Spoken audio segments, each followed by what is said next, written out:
അമേരിക്കയുടെ white ഹൗസിനുള്ളിൽ Iran ശരിക്കും പ്രകമ്പനങ്ങൾ ഉണ്ടാക്കിക്കൊണ്ടിരിക്കുകയാണ്. ഇപ്പോൾ അവസാനം വരുന്ന പ്രധാനപ്പെട്ട ഒരു വാർത്ത, അമേരിക്കയുടെ നാഷണൽ ഇന്റലിജൻസ് ഡയറക്ടർ രാജിവെച്ചു എന്നതാണ്. ഇതിന് ട്രംപ് പല കാരണങ്ങളും പറയുന്നുണ്ട്. അവരുടെ ഭർത്താവിൻ്റെ ക്യാൻസറുമായി ബന്ധപ്പെട്ട വിഷയത്തിലാണ് രാജിവെച്ചത് എന്നാണ്. യഥാർത്ഥത്തിൽ അമേരിക്ക ഈ ഒരു സാഹചര്യത്തിൽ ഇറാന് മുന്നിൽ പൂർണ്ണമായ പരാജയത്തിലാണ്. കാരണം ഹോർമുസ് കടലിടുക്ക് തുറക്കാൻ കഴിഞ്ഞില്ല. ഇപ്പോൾ അവർ അതിനുള്ള സർവീസ് ഫീ ഈടാക്കിക്കൊണ്ടിരിക്കുകയാണ്. ഇന്ന് ഇറാന്റെ റവല്യൂഷണറി ഗാർഡ് പറഞ്ഞത് 24 മണിക്കൂറിനുള്ളിൽ 30-ലധികം കപ്പലുകൾ സർവീസ് നടത്തിയിട്ടുണ്ട്. അതായത് ഹോർമുസ് കടലിടുക്കിൽ നിന്നും പുറത്തു പോയിട്ടുണ്ട് എന്നാണ്. അതിനവർ പറയുന്നത് അവിടെ പ്രത്യേകമായി അവർ ഉണ്ടാക്കിയിരിക്കുന്ന അതോറിറ്റിയുമായി ബന്ധപ്പെട്ടുകൊണ്ടാണ് ഈ കപ്പലുകൾ പുറത്തു പോയത്. അഥവാ അതിന് ആവശ്യമായ IRGC ഇറാന്റെ റവല്യൂഷണറി ഗാർഡ് ആവശ്യപ്പെട്ട തുക നൽകിക്കൊണ്ടാണ് അവർ ഈ സർവീസ് നടത്തിയത് എന്നാണ്.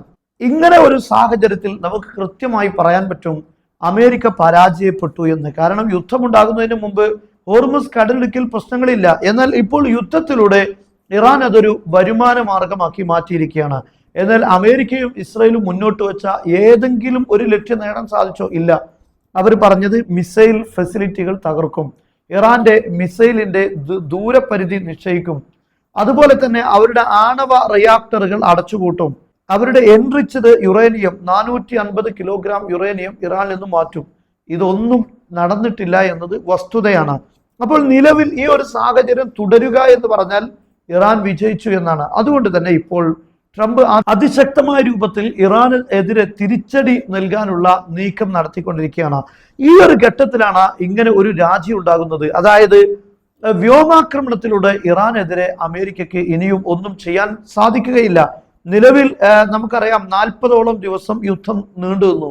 പക്ഷേ ആ യുദ്ധത്തിൽ ഒരു കാര്യവും നേടിയെടുക്കാൻ അമേരിക്കക്കോ അല്ലെങ്കിൽ ഇസ്രായേലിനോ സാധിച്ചിട്ടില്ല.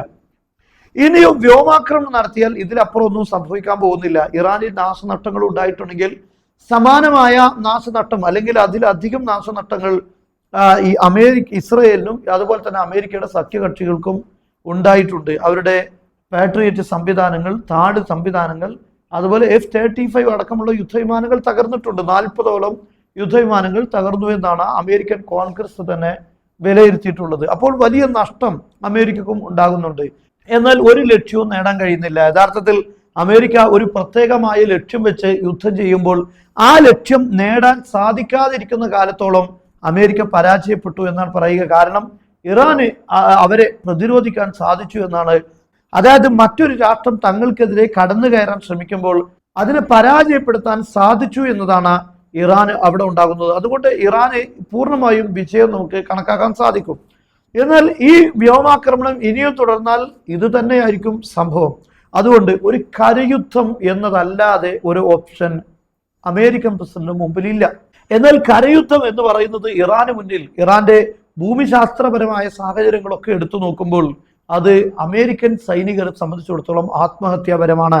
അതുകൊണ്ട് ഒരുപക്ഷെ അമേരിക്കയുടെ ഇന്റലിജൻസ് ഈ ഒരു കരയാക്രമണം അപകടകരമാണ് എന്ന റിപ്പോർട്ട് നൽകിയിട്ടുണ്ടാകും. അതിൽ ഉറച്ചു നിൽക്കുന്ന സാഹചര്യം ഇന്റലിജൻസ് ഡയറക്ടറുടെ ഭാഗത്തുണ്ടാകും. അതുകൊണ്ടായിരിക്കാം തുൾസി ഖബാഡ് എന്ന് അറിയപ്പെടുന്ന ഈ ഇന്റലിജൻസ് മേധാവി രാജിവെക്കാനുള്ള കാരണം സമ്മർദ്ദങ്ങളായിരിക്കും. അത് ആ ഒരു രഹസ്യാന്വേഷണ വിവരം കൃത്യമല്ലാത്ത രീതിയിൽ അതിനെ അട്ടിമറിക്കാനുള്ള നീക്കങ്ങളോ ശ്രമങ്ങളോ ഒരുപക്ഷെ ഉണ്ടാകാനുള്ള സാധ്യതയുണ്ട്. ആ രാജി അതുകൊണ്ടായിരിക്കാനുമുള്ള സാധ്യത നിലനിൽക്കുകയാണ്. എന്തായിരുന്നാലും ട്രംപിനെ സംബന്ധിച്ചിടത്തോളം ഒരു കരയുദ്ധമല്ലാതെ മറ്റൊരു വഴിയും ഇനിയില്ല.